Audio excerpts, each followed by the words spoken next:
नमस्कार बच्चों, स्वागत है आप सभी का आज की इस क्लास में। आज हम स्टार्ट करने वाले हैं हमारा नया टॉपिक जो है जैव अणु या बायोमॉलिक्यूल्स। जैव अणु बायोमॉलिक्यूल्स क्लास 12 के अंतर्गत भी हम पढ़ते हैं और इसके अलावा हम हायर क्लास में यूजीसी चैप्टर में देखते हैं इसको आगे बीएससी में। और बायोमॉलिक्यूल्स के अंतर्गत आज हम जो चीज़ें पढ़ने वाले हैं वो बहुत ही इंपॉर्टेंट और इंटरेस्टिंग है। क्यों? क्योंकि हम जो पढ़ने वाले हैं बायोमॉलिक्यूल्स की केमिस्ट्री। हमारा जो टॉपिक है वो है बायोमॉलिक्यूल्स, और बायोमॉलिक्यूल्स हम किसके अंतर्गत पढ़ने वाले हैं? केमिस्ट्री के अंतर्गत। केमिस्ट्री के अंतर्गत मतलब कि जो बायोलॉजी और केमिस्ट्री है उन दोनों को हम सामूहिक रूप से देखेंगे हमारा ये जो चैप्टर है इसमें। ठीक है, मीन्स हम बायोकेमिस्ट्री पढ़ने वाले हैं जैव अणु के अंतर्गत। ठीक है, तो सबसे पहले तो थोड़ा सा अगर हम देखें कि ये जो बायोमॉलिक्यूल्स हैं, जैव अणु है, वो होते क्या है ना। नाम से ये ऐसे अणु हैं या ऐसे रासायनिक यौगिक हैं, कार्बनिक रासायनिक यौगिक हैं जो कि हमारे शरीर में होने वाली बहुत सारी जैव रासायनिक अभिक्रियाओं को संचालित करते हैं। जैव रासायनिक अभिक्रियाओं को संचालित करते हैं मीन्स हमारी जो श्वसन की क्रिया है, फिर इसके अलावा हमारे डाइजेशन की क्रिया है, जितनी भी रिएक्शन हमारे शरीर में जितनी भी रासायनिक अभिक्रिया होती है, उन रासायनिक अभिक्रियाओं में जो भी रासायनिक यौगिक भाग लेते हैं वो सब क्या कहलाते हैं? बायोमॉलिक्यूल्स। इसके अलावा चाहे हम बात करें बायोमॉलिक्यूल्स केवल जैविक हम बात करते हैं अगर हमारे पास पादप कोशिकाएं हैं या जंतु कोशिकाएं हैं, तो जंतु कोशिकाएं और पादप कोशिकाएं दोनों में भी जो रासायनिक अभिक्रिया होती है उन रासायनिक अभिक्रियाओं में ये जो जैव अणु हैं भाग लेते हैं। इसलिए ये क्योंकि डेली लाइफ का चैप्टर हो जाता है, दैनिक जीवन में हम किस प्रकार से इन अणुओं को देखेंगे ये हम इस टॉपिक में पढ़ने वाले हैं। तो अपने आप में जो बायोमॉलिक्यूल्स है वो इंटरेस्टिंग हो जाता है क्योंकि हम इसमें जो टॉपिक्स पढ़ने वाले हैं, फॉर एग्जाम्पल जैसे मैंने कहा यहाँ पर जो हम टॉपिक पढ़ेंगे उसमें मुख्य रूप से हम पढ़ने वाले हैं कार्बोहाइड्रेट। इसके अलावा हम पढ़ने वाले हैं प्रोटीन, हम पढ़ने वाले हैं विटामिन्स, कुछ अम्ल जिसमें मुख्य रूप से हम पढ़ेंगे न्यूक्लिक अम्ल। तो अब आप खुद ही सोच सकते हैं कि ये क्या है वास्तव में। कार्बोहाइड्रेट, मैंने कहा कार्बोहाइड्रेट, नॉर्मली हम डेली लाइफ में नाम लेते हैं कार्बोहाइड्रेट खाना चाहिए, कार्बोहाइड्रेट से हमको एनर्जी मिलनी चाहिए। तो वास्तव में कार्बोहाइड्रेट हमको कहाँ से मिलते हैं? है ना, भोजन के रूप में हम कार्बोहाइड्रेट लेते हैं। हम कहते हैं हमारे शरीर में प्रोटीन की कमी नहीं होनी चाहिए, प्रोटीन बहुत आवश्यक है हमारे शरीर के लिए। तो ये जो प्रोटीन है वो वास्तव में क्या है ना, प्रोटीन है। नॉर्मली प्रोटीन सबने कहा बायोलॉजी में पढ़ते हैं, प्रोटीन के कार्य पढ़ते हैं, हमारे शरीर की संरचनात्मक इकाई होती है। न्यूक्लिक अम्ल हम पढ़ते हैं आनुवांशिक पदार्थ होता है। अब ये वास्तव में ये जो आनुवांशिक पदार्थ है वो आनुवांशिक पदार्थ रासायनिक रूप से कैसा होता है ना, क्योंकि जब हम बात करते हैं केमिस्ट्री की तो केमिस्ट्री में हम बात करते हैं उसकी रासायनिक संरचना की। तो हमको वही रासायनिक संरचना देखना है इस क्लास में, है ना। अगर हम बायोलॉजी में इसको पढ़ते हैं तो बायोलॉजी में हम नॉर्मली पढ़ते हैं उसके क्या कार्य है, वो किस तरीके से फंक्शन करते हैं, ये सारी चीज़ें हम पढ़ते हैं। पर वही इंटरेस्टिंग यहाँ पर इसलिए हो जाता है क्योंकि हम यहाँ पर पढ़ने वाले हैं इन सब की संरचनाएं किस प्रकार से होती हैं, रासायनिक रूप से ये क्या होते हैं, है ना। तो आप भी सोच सकते हो कि हमको कार्बोहाइड्रेट, हमने कहा कि हमको चावल में कार्बोहाइड्रेट होता है, आलू में कार्बोहाइड्रेट होता है, कार्बोहाइड्रेट से हमको बहुत ज़्यादा एनर्जी मिलती है। लेकिन कभी आपने सोचा कि वास्तव में कार्बोहाइड्रेट है क्या, है ना, रासायनिक रूप से कार्बोहाइड्रेट होना क्या चाहिए? तो बस हम कुछ ऐसे ही टॉपिक्स जो डिस्कशन करेंगे तो आपको खुद ब खुद ये बहुत ही इंटरेस्टिंग चैप्टर लगेगा कि हम रियल लाइफ में किस प्रकार से बायोमॉलिक्यूल्स या जैव अणु की जो केमिस्ट्री है वो देखने वाले हैं, है ना। कि अभी तक हमने पढ़ा केमिस्ट्री में कार्बन है, हाइड्रोजन है, ऑक्सीजन है, रासायनिक अभिक्रिया होती है, एल्डिहाइड होता है, कीटोन होता है, बहुत सारी चीज़ हम पढ़ के आ रहे हैं, है ना। तो वो सब कहाँ देखने को मिलेगा हमको? कि नॉर्मली हमने कहा हमने एक रिएक्शन पढ़ी, वो रिएक्शन हमको कहाँ देखने को मिलती है? तो डेली लाइफ में हम क्या देखते हैं? हम तो यही देखते हैं ना कि डेली लाइफ में हमारे शरीर के अंदर जो क्रियाएं होती हैं, हम किस प्रकार से सांस लेते हैं, हमको एनर्जी कहाँ से मिलती है, हमारी संरचनात्मक इकाई क्या है, तो वो सब हम यहाँ पढ़ने वाले हैं केमिस्ट्री के अंतर्गत। और जब हम केमिस्ट्री में इन चीज़ों को पढ़ेंगे तो यहाँ पर हम पढ़ेंगे उनकी रासायनिक संरचना, कि रासायनिक रूप से उनमें वास्तव में कौन से तत्व होते हैं, कार्बन है, हाइड्रोजन है, नाइट्रोजन है, क्या होता है और किस रूप में होता है। है ना। तो बहुत अच्छे से अगर आप इस क्लास को इंटरेस्ट से पढ़ेंगे तो आपको बहुत मज़ा आने वाला है। तो स्टार्ट करते हैं हम। जो क्लास है हमारी, हेडिंग तो मैंने डाल के रखी है जैव अणु। और जैव अणु क्या है वो आपको क्लियर हो गया कि जैव अणु जो हमारे शरीर में होने वाली जैविक क्रियाओं को संचालित करते हैं वो कहलाते हैं जैव अणु या बायोमॉलिक्यूल्स। मुख्य रूप से ये रासायनिक यौगिक हैं, कार्बनिक यौगिक होते हैं। और ये कार्बनिक यौगिक किस प्रकार से होते हैं ये हम पढ़ेंगे क्लास के अंतर्गत, ठीक है। तो सबसे पहले जैसे कि मैंने लिख के रखा है कि जो बायोमॉलिक्यूल्स हमारे पास है, कार्बोहाइड्रेट है, प्रोटीन है, विटामिन है, न्यूक्लिक अम्ल है, ये सब बायोमॉलिक्यूल्स है। तो आज की क्लास के अंतर्गत हम स्टार्ट कर रहे हैं carbohydrate. Carbohydrate normally daily life में हम बहुत नाम लेते हैं कार्बोहाइड्रेट का। तो कार्बोहाइड्रेट से आप लोग काफ़ी कुछ परिचित हैं, कुछ चीज़ें आप खुद जानते हैं। मुझे पता है कि कार्बोहाइड्रेट क्या होता है, ऊर्जा का स्रोत होता है ना। सबसे ज़्यादा ऊर्जा हमें कार्बोहाइड्रेट के रूप में मिलती है। अगर आपने देखा होगा किसी को जरा सा चक्कर आ जाता है ना, जरा सी कमजोरी लगती है, तो सबसे पहले डॉक्टर के पास जाते हैं, या फिर हम घर में ही जब कोई चीज़ इलाज करते हैं तो सबसे पहले हम क्या खाने को देते हैं, हम बोलते हैं ग्लूकोज दे दो। डॉक्टर्स के पास भी जाते हैं तो कहता है ग्लूकोज की बोतल चढ़ा दो। तो ये जो ग्लूकोज है, ग्लूकोज, ये ग्लूकोज क्या है जानते हैं आप, है ना। यही जो ग्लूकोज है कार्बोहाइड्रेट का एग्जाम्पल है ना। जो डेली लाइफ में हम ग्लूकोज बोलते हैं वो ग्लूकोज ही क्या है, एनर्जी का स्रोत है ना। और वही क्या है, कार्बोहाइड्रेट। तो स्टार्ट करेंगे हम सबसे पहले कार्बोहाइड्रेट की डेफिनेशन से। आप क्वेश्चन नोट कर लीजिए। आज जो हम पढ़ने वाले हैं क्लास में केवल कार्बोहाइड्रेट क्या है और इनका वर्गीकरण समझाइए। एक एक करके हम इनकी क्लासेस आगे बढ़ाएंगे। तो आज का टॉपिक हमारा क्या रहेगा, कार्बोहाइड्रेट किसे कहते हैं, इनका वर्गीकरण समझाइए। नोट कीजिए आप क्वेश्चन।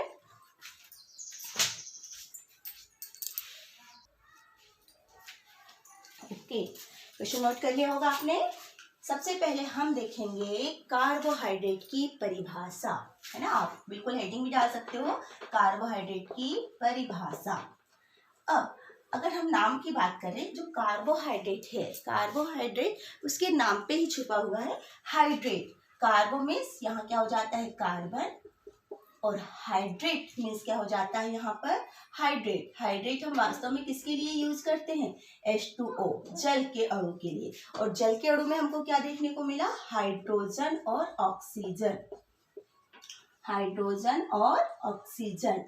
तो अगर हम इसकी डेफिनेशन की बात करें तो यहाँ पर क्या कहा जाता है, जो कार्बोहाइड्रेट है वो कार्बन, हाइड्रोजन और ऑक्सीजन से मिलके बने यौगिक हैं, है ना। स्टार्टिंग में जब इसकी परिभाषा की बात की गई कि कार्बोहाइड्रेट क्या होते होंगे, रिसर्च की गई, तो वहां पर जानकारी मिली कि जो कार्बोहाइड्रेट है वो कार्बन, हाइड्रोजन व ऑक्सीजन से मिलके बने यौगिक हैं। लेकिन जैसे मैंने आपको एक एग्जाम्पल छोटा सा बताया, ग्लूकोज, है ना। तो ग्लूकोज का सूत्र भी आप लोग परिचित हैं, C6H12O6 है। तो यहाँ पर हमने कहा कार्बन है, हाइड्रोजन है और ऑक्सीजन है। लेकिन इसके अलावा हम बहुत सारे यौगिक पढ़ के आए हैं, है ना। मैंने कहा अगर ग्लूकोज को आप सभी जानते हैं फिलहाल, तो ग्लूकोज हमने क्या लिखा, C6H12O6। लेकिन वही हम पढ़ के आए हैं एसिटिक अम्ल, एसिटिक अम्ल। तो यहाँ पर एसिटिक अम्ल की बात करें, जिसका सूत्र हम सिरका बोलते हैं इसको, और सूत्र है CH3COOH। अगर हम इन दोनों को कंपेयर करें तो एसिटिक अम्ल में भी कार्बन है, हाइड्रोजन है और ऑक्सीजन है, और ग्लूकोज में भी हमको कार्बन, हाइड्रोजन और ऑक्सीजन दिखाई दे रहे हैं। तो यहाँ पर कहा गया कि अगर हम डेफिनेशन बोलें कि जो कार्बोहाइड्रेट है वो कार्बन, हाइड्रोजन, ऑक्सीजन से मिलकर यौगिक है, कार्बोहाइड्रेट कहलाते हैं। तो ये डेफिनेशन बहुत सही नहीं है। क्यों? क्योंकि अगर हम बात करें एसिटिक अम्ल की, यदि मैं बात करती हूँ यहाँ पर किसी भी एल्डिहाइड की हम बात करें, एल्डिहाइड में हम ले रहे हैं एसिटिक अम्ल CH3CHO, ठीक है। तो यहाँ पर भी हमको क्या दिखाई दे रहा है, कार्बन है, हाइड्रोजन है, ऑक्सीजन है। तो ये जो डेफिनेशन है वो सही नहीं मानी गई कि केवल हम इतना बोल दें कि कार्बन, हाइड्रोजन, ऑक्सीजन से मिलके बने जो यौगिक होते हैं वो कार्बोहाइड्रेट होते हैं। तो ये बिल्कुल गलत हो जाती है, क्योंकि बहुत सारे ऐसे यौगिक ज्ञात हैं जिसमें कार्बन, हाइड्रोजन और ऑक्सीजन पाए जाते हैं। तो ये डेफिनेशन वहाँ गलत हो गई। फिर इसमें थोड़ा सा सुधार किया गया और कहा गया, जब इनकी आगे रिसर्च की गई तो देखा गया कि जो कार्बोहाइड्रेट होते हैं उनमें कार्बन, हाइड्रोजन, ऑक्सीजन तो होते हैं, पर साथ में जब इनकी संरचनाओं का अध्ययन किया गया तो वहां पाया गया कि इनमें पॉलीहाइड्रोक्सी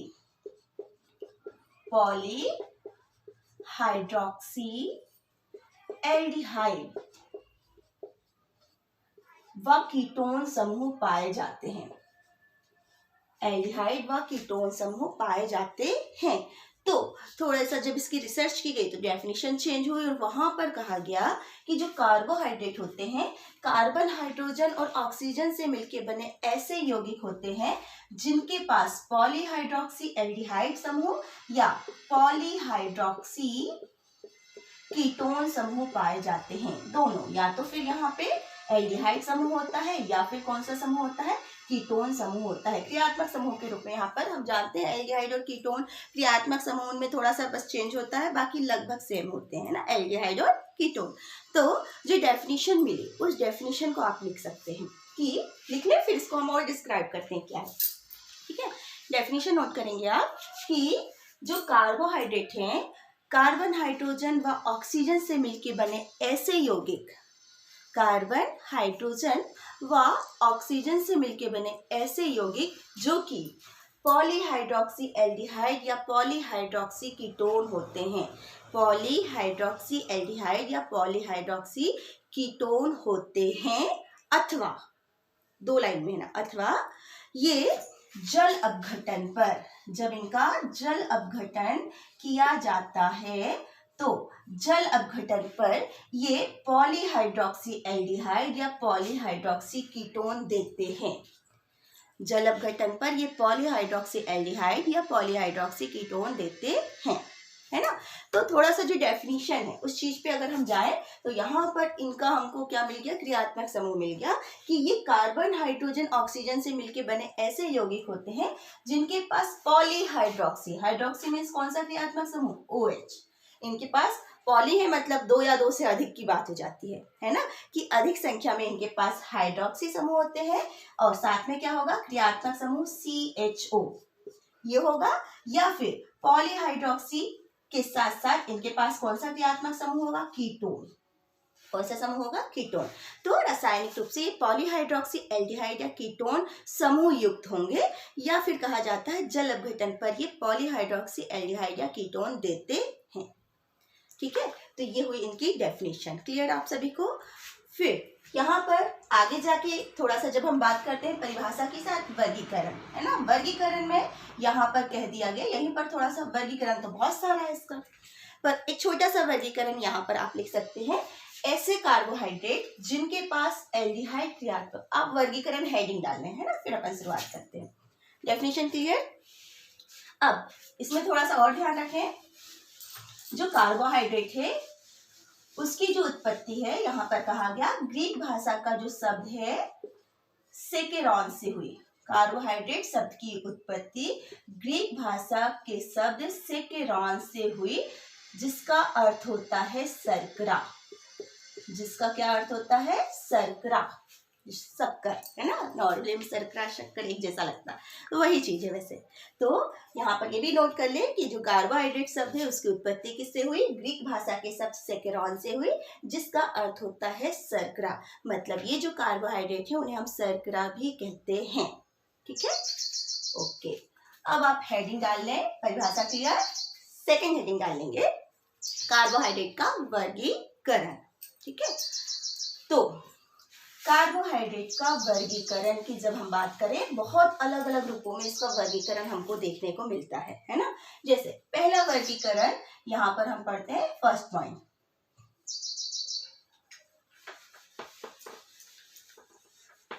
हेडिंग डालिए आपने, कार्बोहाइड्रेट का वर्गीकरण। क्योंकि वर्गीकरण में हम कार्बोहाइड्रेट के अलग अलग रूप देखने वाले हैं, तो हेडिंग में से पहला पॉइंट है, तो फर्स्ट आप डालेंगे, पहला पॉइंट है भौतिक गुणों के आधार पर। भौतिक गुणों के आधार पर,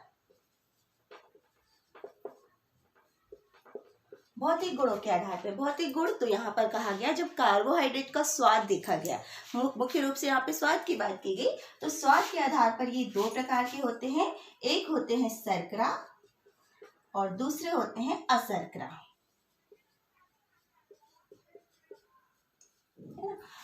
शर्करा, सेकेराइड शब्द भी यूज होता है यहाँ पे। शर्करा, सेकेरॉन जो मैंने कहा ना, यहाँ पे आपको इस चीज का भी ध्यान रखना, ये जो सेकेरॉन है उसी को आगे जाके सेकेराइड, उसी से बना हुआ है सेकेराइड, तो इन्हें सेकेराइड्स भी कहा जाता है, सेकेराइड। तो भौतिक गुणों के आधार पर इनके दो प्रकार है, एक मैंने क्या नोट करवाया आपको, शर्करा और दूसरा अशर्करा। अब शर्करा और अशर्करा की बस इतनी मीनिंग आप लिख लें। शर्करा, ऐसे कार्बोहाइड्रेट जो कि स्वाद में मीठे होते हैं उन्हें हम कहते हैं शर्करा, और जो स्वाद में मीठे नहीं होते उन्हें हम कहते हैं अशर्करा। स्वाद में मीठे होते हैं उन्हें हम कहते हैं शर्करा, मुख्य रूप से पानी में विलेय होते हैं। अशर्करा जो स्वाद में मीठे नहीं होते, पानी में भी अविलेय होते हैं। एग्जाम्पल देखेंगे तो आप खुद ही पहचान जाएंगे। जैसे मैंने लिखा ग्लूकोज, सभी परिचित हैं, ग्लूकोज है, फ्रक्टोज है। ग्लूकोज है ना, ग्लूकोज को हम आसानी से पानी में घोल लेते हैं, स्वाद में मीठा होता है, तो उसे हमने कहा शर्करा। वहीं अगर हम बात करें, आलू में क्या पाया जाता है, स्टार्च। चावल में क्या पाया जाता है, स्टार्च। खाने में मीठा नहीं लगता, बिल्कुल नहीं लगता, तो ये क्या हो जाता है, अशर्करा। एग्जाम्पल में लिख लेंगे आप, स्टार्च। सेलुलोज ना, हमको यहाँ पर अभी इस जो क्लासिफिकेशन है, इस क्लासिफिकेशन में मेन एग्जाम्पल ही देखना है कि कौन सा जो कार्बोहाइड्रेट है वो किस रूप में पाया जाता है। तो ये पहला क्लासिफिकेशन हो गया, शर्करा। ऐसे कार्बोहाइड्रेट जो स्वाद में मीठे होते हैं उन्हें हम शर्करा कहते हैं, और जो स्वाद में मीठे नहीं होते उन्हें हम अशर्करा कहते हैं। और ये एग्जाम्पल इनके, क्लियर। चलिए सेकेंड पॉइंट यहाँ पर है, एक छोटा सा पॉइंट ले लेती हूँ मैं। सेकेंड पॉइंट में यहाँ पर जो कब मिलता है, उसमें एक क्रियात्मक समूह के आधार पर, क्रियात्मक समूह के आधार पर। देखिए, क्रियात्मक समूह के आधार पर, क्योंकि मैंने कहा कि जो कार्बोहाइड्रेट हैं वो पॉलीहाइड्रोक्सी एल्डिहाइड होते हैं या पॉलीहाइड्रोक्सी कीटोन, तो इस आधार पर इनको दो भागों में बांटा गया है। एक होता है एल्डोज और दूसरा होता है कीटोज, कीटोस, एल्डोज और कीटोज, ये ठीक है। एल्डोज, ऐसे कार्बोहाइड्रेट जिनके पास एल्डिहाइड क्रियात्मक समूह होता है उसे हम कहेंगे एल्डोज, और जिसके पास कीटोन होगा उसे हम क्या कहेंगे, कीटोज। तो जो पॉलीहाइड्रोक्सी एल्डिहाइड होते हैं, जैसे कि मैंने कहा एग्जाम्पल है ग्लूकोज, जो ग्लूकोज है उसके पास होता है एल्डिहाइड क्रियात्मक समूह, वहीं जो फ्रक्टोज है उसके पास होता है कीटोन। अगर आप थोड़ा सा इसके बारे में पढ़े होंगे तो आपने देखा होगा यहाँ पर दोनों का ही जो सूत्र है C6H12O6 और इसका भी होता है C6H12O6, दोनों ही C6H12O6 है ना, दोनों का अणु सूत्र समान है, लेकिन ये दोनों समवायता प्रदर्शित करते हैं, और वो समवायता होती है क्रियात्मक समूह समवायता, जिसमें ग्लूकोज में एल्डिहाइड क्रियात्मक समूह पाया जाता है और फ्रक्टोज में कीटोन क्रियात्मक समूह पाया जाता है। तो ये सेकंड क्लासिफिकेशन हुआ क्रियात्मक समूह के आधार पे, ठीक है। अब जो थर्ड क्लासिफिकेशन है वो है जल अपघटन के आधार पे। हेडिंग डालते जाएंगे आप, है ना, जल अपघटन के आधार पर।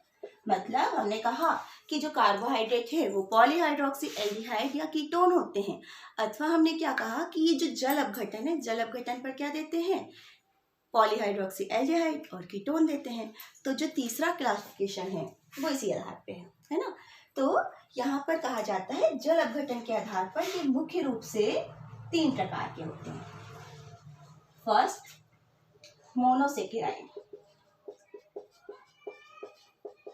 मोनोसेकेराइड। सेकेंड, मैं यहां लिख रही हूं इसको, सेकेंड ऑलिगोसेकेराइड, ऑलिगोसेकेराइड। और थर्ड है इसी में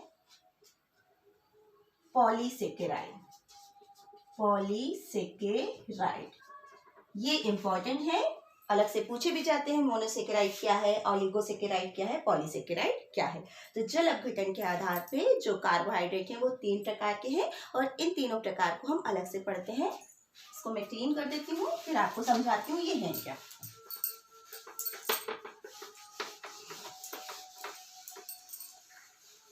ठीक है, हेडिंग डाल लिया आपने।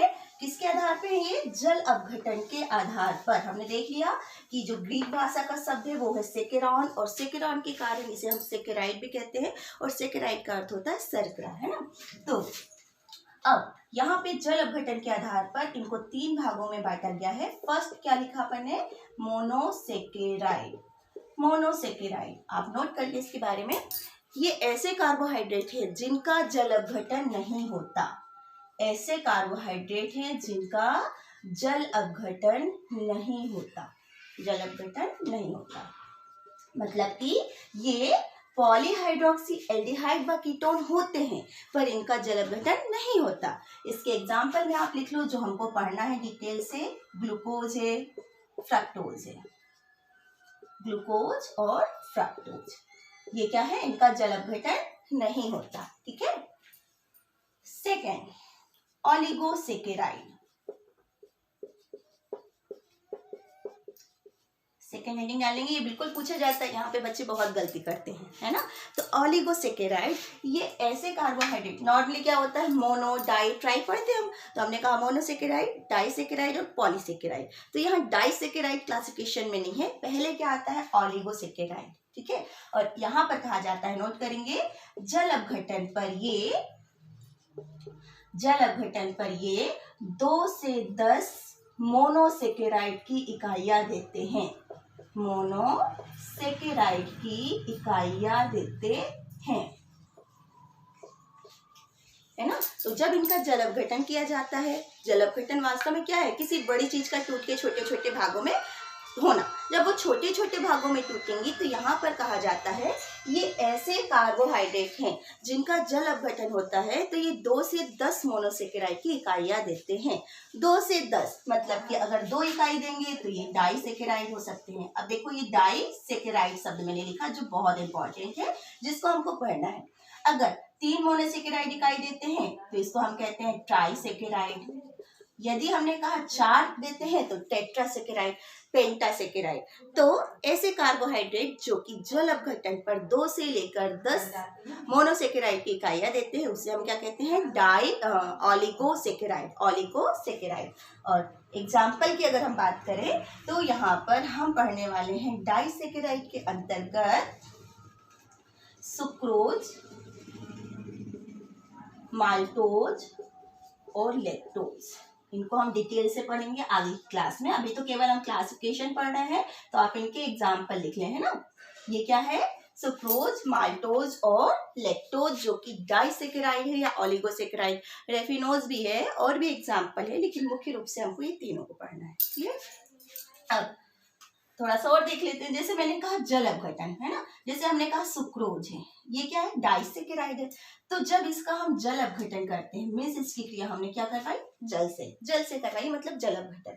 तो कहा जाता है ये 2 मोनोसेकेराइड देता है, और वो जो 2 मोनोसेकेराइड देता है वो उसमें से एक होता है ग्लूकोज और एक होता है फ्रक्टोज। एक होता है ग्लूकोज और एक होता है फ्रक्टोज। तो जब इसका जल अपघटन होता है तो ये ग्लूकोज और फ्रक्टोज, मतलब ये क्या है?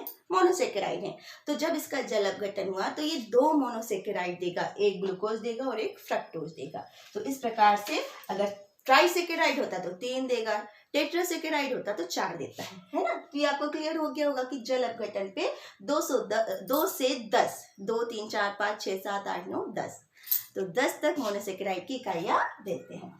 ठीक है। और तीसरा हमारा क्लासिफिकेशन में आप हेडिंग डाल लें पॉलीसेकेराइड। पॉलीसेकेराइड नोट कर लें, जल अपघटन पर 10 तो हमारा हो ही गया था क्लियर, 10 से ज्यादा, है ना।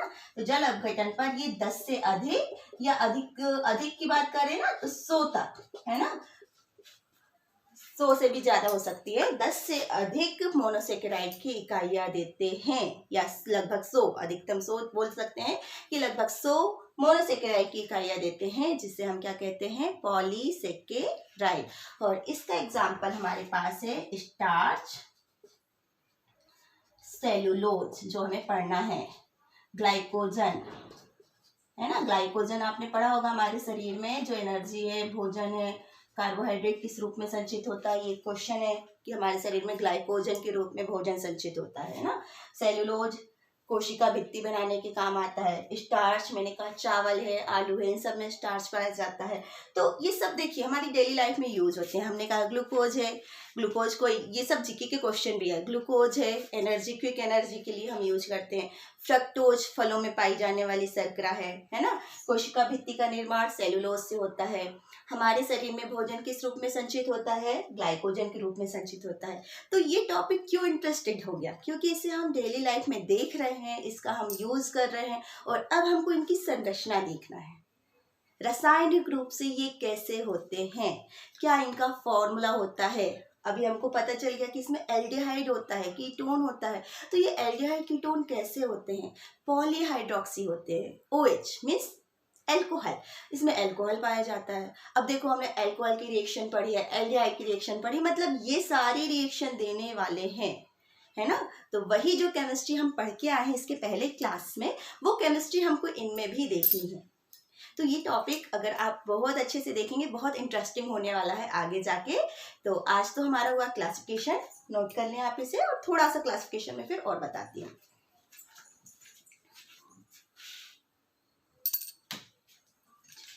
नोट कर लिया आपने। तो क्लासिफिकेशन तो लगभग कंप्लीट हो गया, पर इसके अलावा कुछ और पॉइंट्स जो पूछे जाते हैं, है ना। नॉर्मली क्लासिफिकेशन में हम इतने ही पॉइंट लिख देते हैं, काफी हैं, पर कुछ अलग से भी क्वेश्चंस आते हैं। जैसे पॉलीसेकेराइड की बात की मैंने, पॉलीसेकेराइड के बारे में यदि आपने को पूछा तो आप एक्स्ट्रा भी लिख सकते हैं कि पॉलीसेकेराइड 2 प्रकार के होते हैं, ये अलग से नोट कर लें। सम पॉलीसेकेराइड, सम पॉलीसेकेराइड और विषम पॉलीसेकेराइड।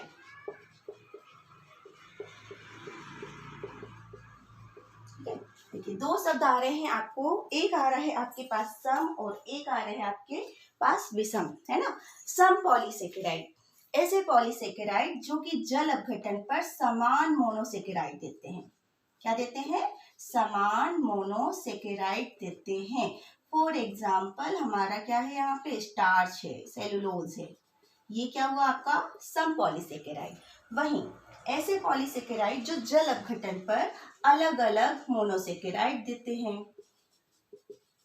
अलग अलग मोनोसेकेराइड इकाइयां देते हैं, तो वो क्या हो जाते हैं, विषम। और इसका एग्जाम्पल हमारे पास है ग्लाइकोजन, है ना। तो ये थोड़ा सा एक्स्ट्रा हो गया कि अगर केवल पॉलीसेकेराइड पूछता है तो आप पॉलीसेकेराइड के बारे में लिख सकते हैं ना, कि जो कि 10 से ज्यादा मोनोसेकेराइड की यूनिट देते हैं, और ये 2 प्रकार के होते हैं, सम पॉलीसेकेराइड, विषम पॉलीसेकेराइड। सम का मतलब जो कि समान मोनोसेकेराइड की इकाइयां देते हैं, विषम जो कि अलग अलग मोनोसेकेराइड इकाइयां देते हैं। और ये एग्जाम्पल, ठीक है, नोट करें।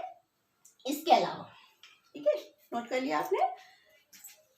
इसके अलावा एक छोटा सा और क्वेश्चन कई बार पूछा जाता है बुक्स में, अगर आप देखोगे तो यहाँ पूछा जाता है अपचायक और अनपचायक शर्करा, अपचायक और अनअपचायक शर्करा, है ना। अपचायक, अपचायक मतलब यहाँ पर जिसका अपचयन हो जाता है, अपचयन। तो यहाँ का आप नोट कर लेंगे, ऐसी शर्करा, शर्करा मीन्स कार्बोहाइड्रेट, ऐसी शर्करा या कार्बोहाइड्रेट जो कि फेलिंग विलयन या टॉलिन अभिकर्मक से अपचयित हो जाते हैं, टॉलिन अभिकर्मक से अपचयित हो जाते हैं, वो कहलाते हैं अपचायक शर्करा। और जो इनसे अपचयित नहीं होते वो कहलाते हैं अनपचायक शर्करा।